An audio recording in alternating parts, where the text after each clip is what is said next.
Prospect legal के YouTube channel में आपका स्वागत है। मैं राकेश चंद्रबाला। इस वीडियो में हम डिस्कस करेंगे कि मध्य प्रदेश में ए क्लास इलेक्ट्रिकल कॉन्ट्रैक्टर लाइसेंस का प्रोसेस क्या है और क्या डॉक्यूमेंटेशन है।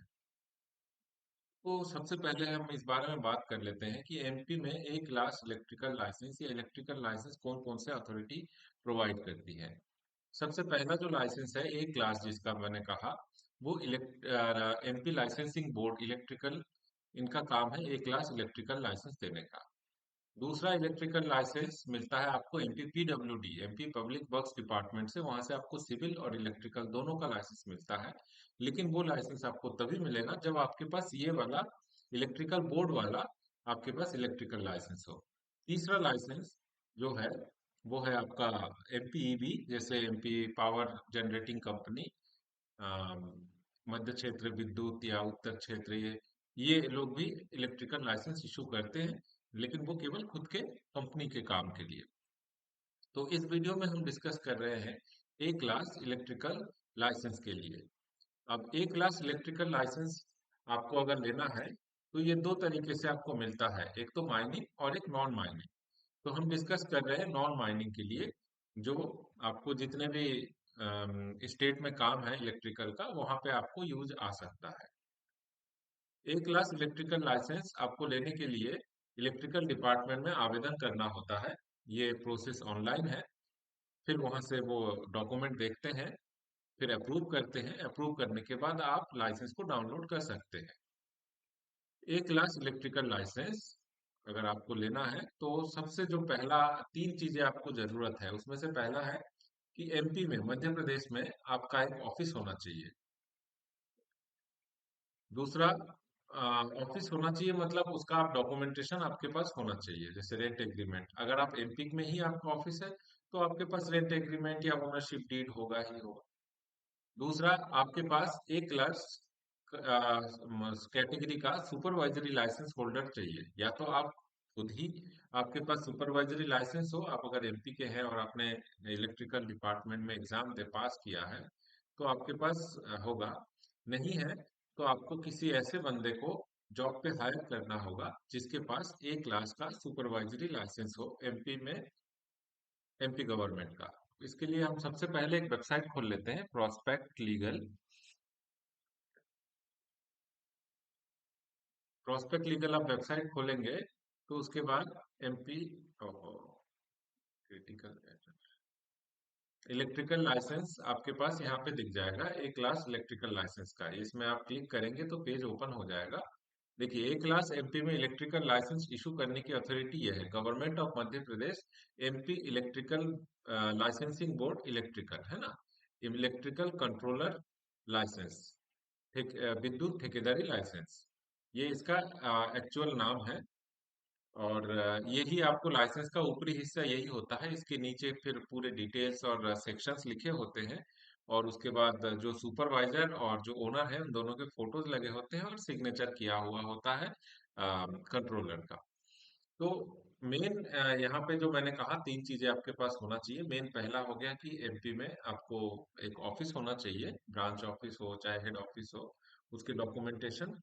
दूसरा, आपके पास एक सुपरवाइजर होना चाहिए। अब सुपरवाइजर के नाम पे लोग कहते हैं कि हमारे पास तो है सुपरवाइजर, गुजरात में है, बट वो काम नहीं आएगा। ये साफ साफ है, एमपी में अगर आपको इलेक्ट्रिकल लाइसेंस लेना है तो आपके पास एक सुपरवाइजर होना चाहिए जिसके पास, ध्यान से सुनिएगा, एक ऐसा बंदे का सुपरवाइजरी लाइसेंस होना चाहिए जिसके पास एमपी में, जिसने एमपी में इलेक्ट्रिकल डिपार्टमेंट से, इसी सेम डिपार्टमेंट से सुपरवाइजरी एग्जाम पास किया हो। अदर स्टेट का सुपरवाइजरी लाइसेंस बिल्कुल नहीं चलेगा।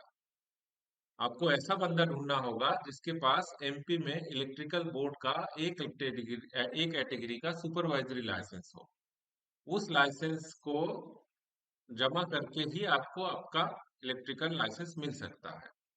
अब ये लाइसेंस किन किन लोगों को मिलता है? ये लाइसेंस तीन लोगों को मिलता है। पहला, आपने इलेक्ट्रिकल इंजीनियरिंग या डिप्लोमा किया हो किसी बंदे ने, और उसने इलेक्ट्रिकल किसी कंपनी में जॉब किया हो जो कि एमपी में इलेक्ट्रिकल डिपार्टमेंट में रजिस्टर्ड हो या ट्रेनिंग किया हो। उसके बाद वो हर साल नवंबर में इसका एग्जाम फॉर्म भराता है। इसका आप यहाँ पे देख सकते हैं कि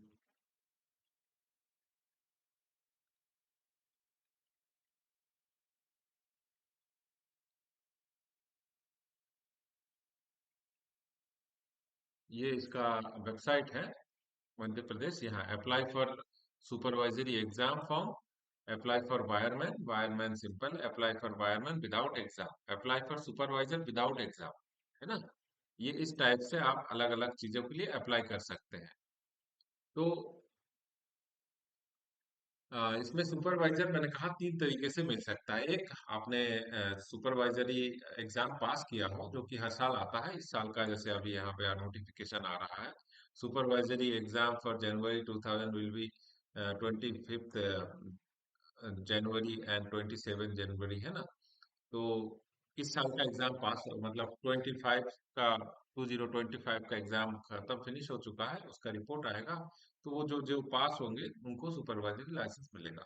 दूसरा, बंदे का एज 45 ईयर्स से ऊपर हो, उसने इलेक्ट्रिकल ग्रेजुएशन किया हो, डिप्लोमा या डिग्री, और उसने किसी कंपनी में जॉब किया हो इलेक्ट्रिकल सुपरवाइजर के रूप में, और उसका कंपनी जो जो कंपनी एमपी में रजिस्टर्ड हो, ऐसे में आप अप्लाई कर सकते हैं विदाउट एग्जाम वाला यहाँ से, और आपको लाइसेंस सुपरवाइजरी लाइसेंस मिल सकता है। तीसरा, सुपरवाइजर वो बन सकते हैं जो इलेक्ट्रिकल डिपार्टमेंट में जॉब कर चुके हो और वो रिटायर्ड हो चुके हो, तो ऐसे लोगों को भी इलेक्ट्रिकल डिपार्टमेंट का सुपरवाइजरी लाइसेंस मिलता है। एमपी में इलेक्ट्रिकल सुपरवाइजरी लाइसेंस वाले होल्डर मिलना उतना आसान नहीं है। तो पहला चीज हो गया, आपके पास एमपी में एक ऑफिस होना चाहिए। दूसरा, आपके पास एमपी का सुपरवाइजरी एक क्लास सुपरवाइजरी लाइसेंस होल्डर होना चाहिए। तीसरा, आपके पास कुछ जो प्रेस्क्राइब्ड इक्विपमेंट है इलेक्ट्रिकल डिपार्टमेंट का एमपी का, उसका आपके पास इनवॉइस होना चाहिए विद इन 6 मंथ का, या कैलिब्रेशन होना चाहिए, कैलिब्रेट किया हुआ। उन दोनों में से कोई एक चीज आपके पास होना चाहिए। तो इसका प्रोसेस क्या है? प्रोसेस है, सबसे पहले आपको पूरे डॉक्यूमेंट कलेक्ट करना है, फिर फॉर्म फिलअप करना है। फॉर्म फिलअप करने के बाद इसका एक फॉर्म भी आता है, वो फिलअप करने के बाद आपको फिर ऑनलाइन जाना है। ऑनलाइन जाने के लिए देखिए, इस वेबसाइट के नीचे मैंने यहाँ पे लिखा है link to apply for A class contractor licence. यहाँ क्लिक करेंगे तो ये वेबसाइट ओपन हुआ है। वेबसाइट ओपन होने के बाद आप यहाँ पे देखेंगे ई बिजनेस है ना। ई बिजनेस में ए क्लास ठेकेदार लाइसेंस है, यहाँ पे आप क्लिक करेंगे। तो क्लिक करते ही यहाँ पे लॉगिन के लिए आएगा। अगर लॉगिन आपने नहीं किया है, साइन अप नहीं किया है, तो यहाँ से जाके आप अपना फॉर्म फिलअप कीजिए, साइन अप कीजिए। उसके बाद आप लौट के जाइए। लौट के जाने के बाद आप फिर से लॉगिन कीजिए। लॉगिन में आपका यहाँ मोबाइल नंबर और जो भी आपने पासवर्ड बनाया होगा वो डालने के बाद फिर आप इसके अंदर पूरा फॉर्म है जिसको आपको फिलअप करना होता है। फिलअप करने के बाद सबमिट करना होता है 400 रुपए की फीस के साथ। और सबमिट करने के बाद फिर इलेक्ट्रिकल डिपार्टमेंट की बारी है कि वो इसको अप्रूव करे। तो इसमें अगर आपको किसी भी तरह का कोई कंसल्टेंसी चाहिए, है ना, एक क्लास कॉन्ट्रैक्टर लाइसेंस के लिए, सुपरवाइजर के लिए लीगल कंसल्टेंसी, पैड कंसल्टेंसी, तो आप हमारे इस नंबर पे कॉल कर सकते हैं 9752812898, या हमारे एड्रेस है यहाँ पे आके आप विजिट कर सकते हैं। तो सबसे पहले मैंने आपसे बता दिया कि एमपी में इलेक्ट्रिकल लाइसेंस लेने की प्रोसेस क्या है। सबसे पहले आपको पूरे तीनों, ये तो तीन होना चाहिए, बाकी डॉक्यूमेंट लिस्ट है, जैसे कि यहाँ पे मैंने लिस्ट ऑफ डॉक्यूमेंट दे दिया है। एमपी में इलेक्ट्रिकल लाइसेंस या तो proprietorship form, private limited company, partnership form, LLP, या या फिर आपका पब्लिक लिमिटेड कंपनी, आप लोग ये ले सकते हैं। तो सबसे पहले फोटोग्राफ होना चाहिए प्रोपराइटर का, पार्टनर का, डायरेक्टर का। पैन कार्ड होना चाहिए प्रोपराइटर का और पार्टनर डायरेक्टर का। आधार कार्ड होना चाहिए। वोटर आईडी, ड्राइविंग लाइसेंस या पासपोर्ट होना चाहिए proprietor, all partner, all director का। क्योंकि आधार कार्ड को एज ए एड्रेस प्रूफ यहाँ पे नहीं माना जाता है। तो आपके पास या तो वोटर आईडी हो, या ड्राइविंग लाइसेंस, या पासपोर्ट हो। इन तीनों में से कोई एक चीज होना चाहिए। कहीं का भी एड्रेस का हो आपका, ये मायने नहीं रखता है कि एमपी का ही हो, अदर स्टेट का हो, कोई प्रॉब्लम नहीं है। तीसरा उसके बाद है कंपनी या एलएलपी हो तो उसका इनकॉर्पोरेशन सर्टिफिकेट। फिर पार्टनरशिप डीड होना चाहिए अगर आपका पार्टनरशिप फर्म हो या एलएलपी हो।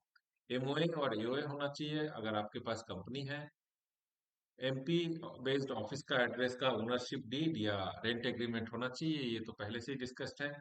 शॉप एस्टेब्लिशमेंट सर्टिफिकेट होना चाहिए, जीएसटी रजिस्ट्रेशन होना चाहिए, वो किसी भी स्टेट का हो चलेगा। आपको एमपी में जीएसटी लेने की जरूरत नहीं है एमपी में इलेक्ट्रिकल लाइसेंस लेने के लिए। एक कैटेगरी का इलेक्ट्रिकल सुपरवाइजर होना चाहिए आपके पास एमपी का। इस बात पे मैंने जोर दे के कहा है कि वो एमपी का ही इलेक्ट्रिकल डिपार्टमेंट से पास आउट सुपरवाइजर हो। उसके बाद कुछ एप्लीकेशन फॉर्म्स है वो होना चाहिए। इनवॉइस ऑफ इलेक्ट्रिकल इक्विपमेंट होना चाहिए जो प्रोस्क्राइब्ड है, या फिर कैलिब्रेटेड कैलिब्रेशन रिपोर्ट होना चाहिए।